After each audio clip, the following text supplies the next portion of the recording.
Hi guys, welcome to back to my channel. আমি মনীষা। আমার নতুন চ্যানেলে তোমাদের সবাইকে স্বাগতম। এই যে এখন সকালবেলায় উঠেই কাজে লেগে পড়েছি। বিছানাটা গোছানো, বিছানা এখন গোছাচ্ছি।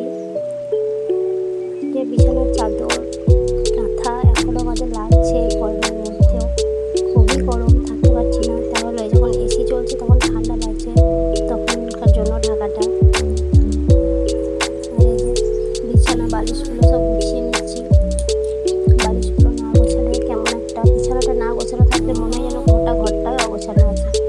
বিছানাটা একটু গোছানো থাকলে পরে মনে হয় যেন যে না, আমার ঘরটা একটু গোছানো আছে, ভালো লাগে দেখতে। আর এই যে জানলার এই সাইডে আমার বাবু শয়, আর ওইদিকে থাকে, এদিকটাতে আমার বড় বাবু থাকে। বিছানাটা গোছানো হয়ে গেছে, একটু ঝাড়ু দিয়ে দেবো।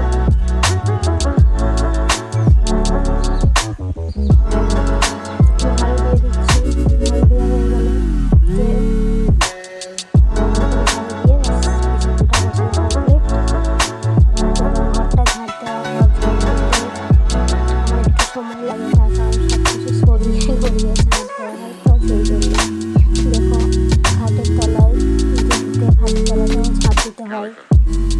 সব জায়গাতে বারণ তো আর হাত দিয়ে যায় না, সেই জন্য খাটের তলাটাও ঢুকতে হয়।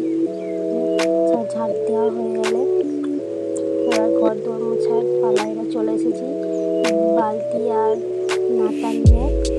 এখন ওই ঘর মোছার স্ট্যান্ডটা না কেনা হয়নি, আর ঘর মোছার স্ট্যান্ড দিয়ে ঘর মুছে আমার যেন মনে হয় যেন পোষায় না, কেমন একটা লাগে। এই যে হাতে করে ঠিক আছে। বারান্দাটা মুছে নিচ্ছি।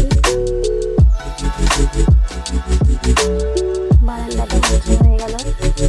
এবার আমি স্নান করতে যাবো। স্নান টান করে ফিরে আসছি তোমাদের কাছে।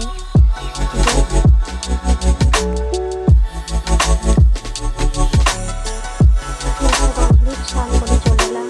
এবার একটু ঠাকুরকে ধূপকাঠি দেখাচ্ছি। ঠাকুরকে ধূপকাঠি দেখানো হয়ে গেছে। ওই যে ঠাকুর আছে তাকটাতে, ওখানটাতেই ঠাকুরটা রাখা আছে আমার।